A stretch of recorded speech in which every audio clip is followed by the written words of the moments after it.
वालेकुम। सो हमारा जो नेक्स्ट टॉपिक है वो है ट्यूबरक्लोसिस। अगेन हम इसको कवर करेंगे इरफान मसूद से। अच्छा, तो बेसिकली जो हमने जब भी टॉपिक स्टार्ट किया है तो हम उससे क्लिनिकल सिनेरियो से स्टार्ट करते हैं, क्योंकि उससे ये होता है कि हमें थोड़ी बहुत नोहा हो जाती है कि हमारे पास इस डिज़ीज़ का पेशेंट किस तरह प्रेजेंट कर रहा है। चलो, अच्छा, क्वेश्चन है कि 26 year old laborer presented in OPT with history of fever, low appetite, easy fatigability, weight loss for past 8 weeks. He also complained of productive cough for last 6 weeks and 3 episodes of hemoptysis over last 1 week.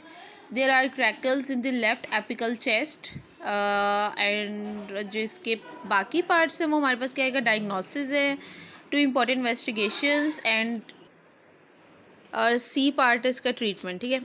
अच्छा, अब ये TB जो है ना, ये मतलब कि ऐसी चीज़ है जो एक लेमैन भी जो है ना, मतलब इतनी कॉमन तो है ना कि एक लेमैन को भी इसके जो थोड़े बहुत साइलेंट सिम्टम्स है ना वो पता होते हैं कि जी इतने काफ़ी लंबा बुखार होगा उसको, अगर शाम को ठंड लगती होगी, रात को पसीने आते होंगे, वज़न कम हो रहा होगा, तो ये इसको टीबी हुआ है।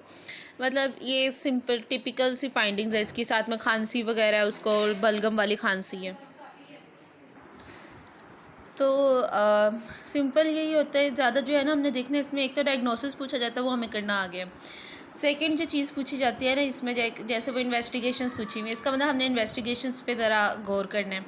इसके अलावा ट्रीटमेंट पूछा हुआ है। इसके अलावा और चीज़ें जो इंपॉर्टेंट होती हैं ना, जैसे ये होती हैं कि आपको पता होना चाहिए कि जी प्राइमरी MCQs में बहुत ज़्यादा जो चीज़ें आती हैं, ये प्राइमरी टीबी है उसके अंदर क्या होगा, ठीक है, फिर ये सेकेंडरी टीबी है उसमें क्या होगा, मिलियरी टीबी, ठीक है, और इसकी ये प्रोग्रेस कैसे करता है, एक्स्ट्रा पल्मोनरी डिजीज़ के बारे में पूछ लेते हैं।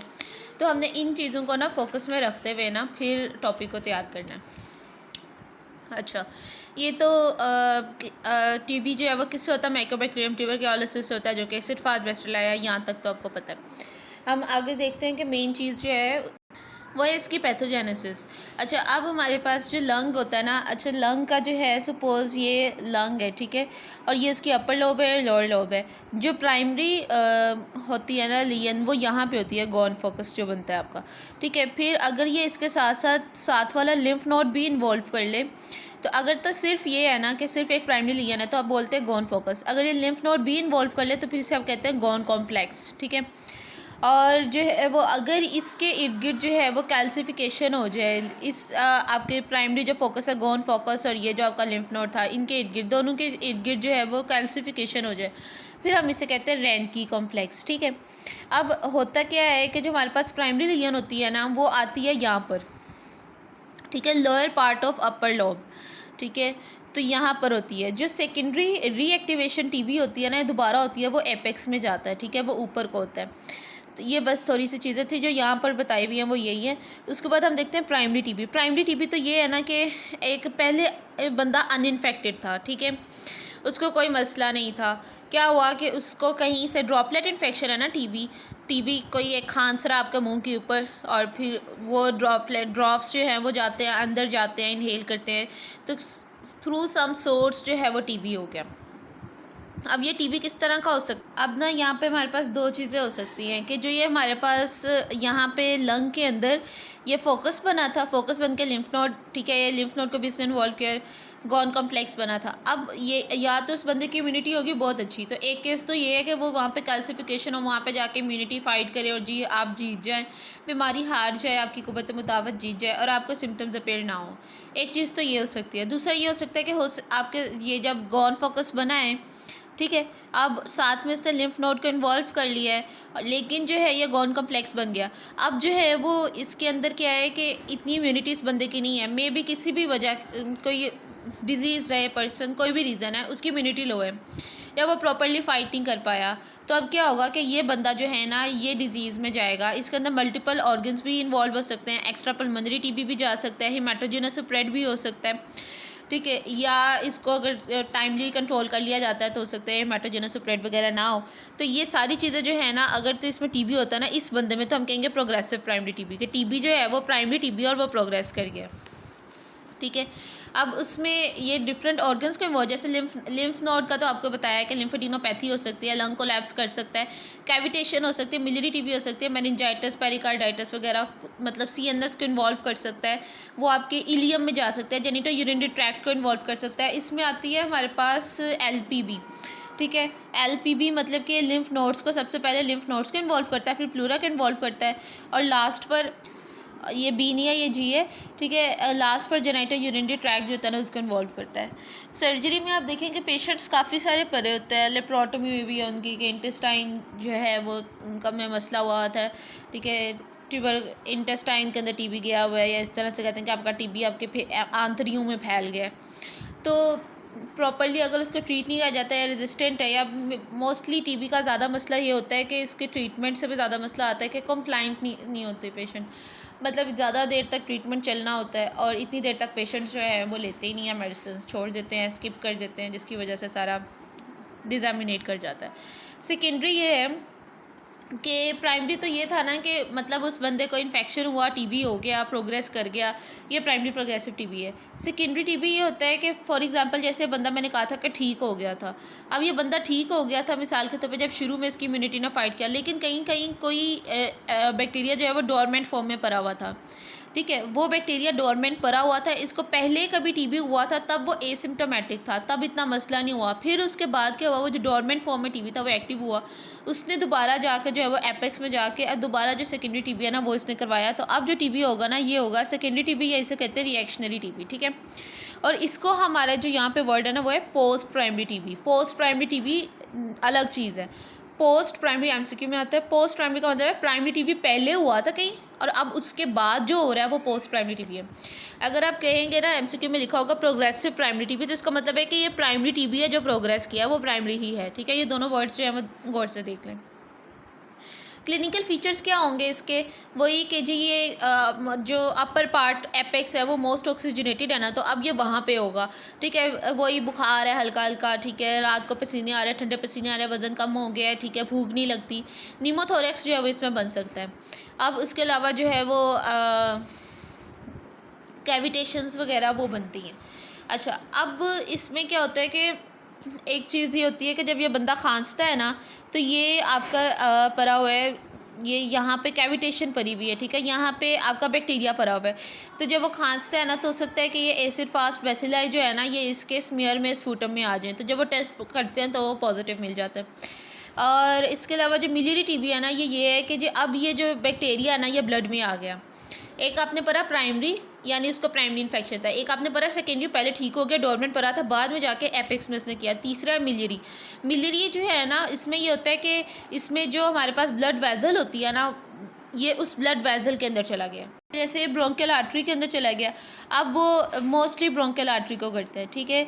और अब ये ब्लड वेसल में चला गया है ना, तो इसका मतलब क्या है कि अब ये यहाँ से हार्ट में जाएगा, सिस्टमिक हार्ट से फिर वहाँ पे पंप होकर सिस्टमिक सर्कुलेशन में जाएगा, मतलब इसने मल्टीपल ऑर्गन्स को इन्वॉल्व कर लेना, वो मिलियरी टीबी है।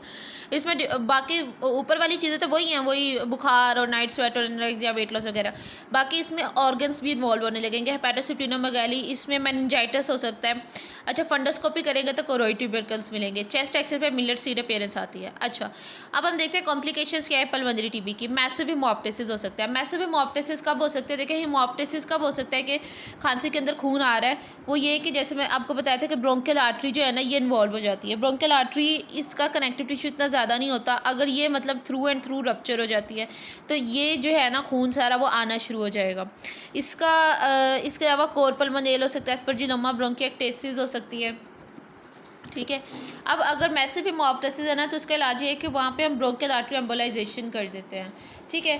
और इसके साथ जो है हमारे पास क्या हो सकता है, फिस्टुला बन सकता है, ब्रोंकोप्लूरल फिस्टुला बन सकता है। नॉन पल्मोनरी मैंने आपको बताया था ये इंटेस्टाइन में जाता है। अगर वो जैसे खांसी करते हुए जो बलगम है ना वो अपनी उसी बलगम को पी लेता है तो वो उसकी इंटेस्टाइन में चला जाएगा, मतलब स्वेलो कर लेता है तो इंटेस्टाइन में चला जाएगा।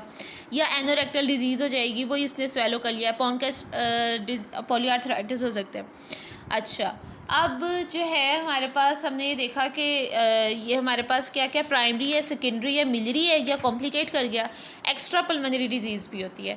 एक्स्ट्रा पल्मोनरी के अंदर ये आता है हमारे पास कि जैसे लिम्फ नोड्स इन्वॉल्व हो गए। लिम्फ नोड का मैंने आपको पहले बता दिया था, सर्वाइकल लिम्फ नोड जो है ये लार्ज हो जाते हैं। अच्छा, जो ये लिम्फ नोड्स लार्ज होते हैं ना, ठीक है, ये जो है मोस्टली क्या होते हैं, ये पेनलेस होते हैं, ठीक है, इनमें टेंडर होते हैं, कोल्ड एब्सेसेस बन जाती हैं बॉडी के अंदर।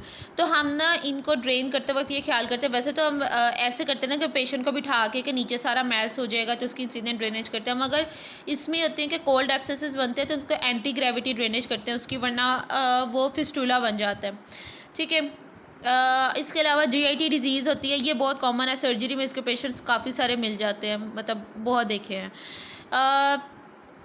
आपका अगर सर्जरी वार्ड वगैरह आपको अटेंड करो ना, तो आपको इंटेस्टाइन्स के अंदर ये मतलब ये वाला मसला आपको काफ़ी मिलेगा वहाँ पे, कि पेशेंट प्रेजेंट करे ट्यूबरकुलस पेरिटोनाइटिस वगैरह के साथ। तो abdominal distension, pain, constitutional symptoms वगैरह, ये सारी चीज़ें बाकी वही हैं।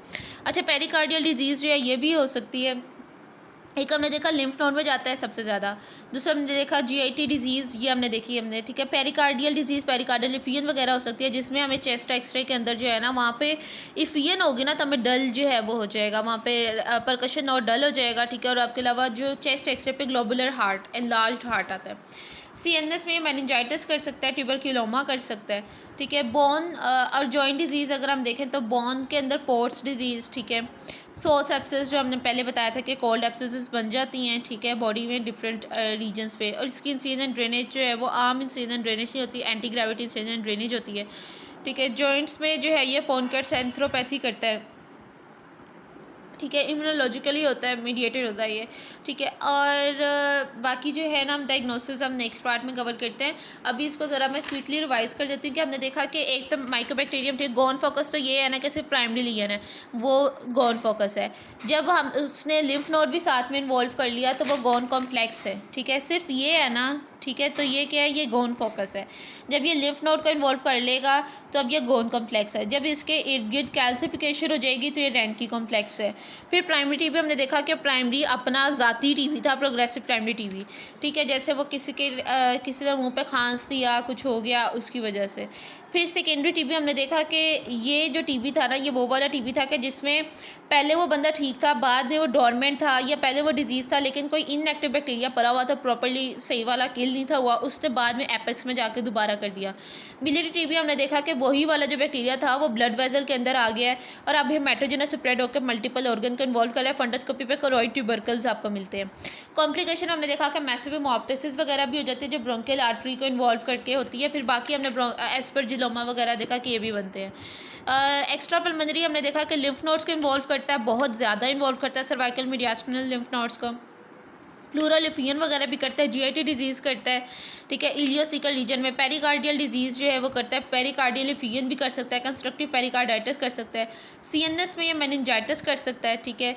और इसमें हम देखेंगे कि जो है इसमें हम CSF या बॉडी के फ्लूइड्स वगैरह लेके उसके थ्रू डायग्नोसिस कर रहे होते हैं। बोन एंड जॉइंट डिजीज़ में हमने बोन में देखा कि बोन के अंदर भी जाता है TB, ठीक है। फिर सॉस एप्सिस वगैरह कर देता है, ठीक है। और इसके अलावा जॉइंट्स के अंदर जो है वहाँ पे भी इन्वॉल्व कर रहा है, हिप और नी जॉइंट को भी।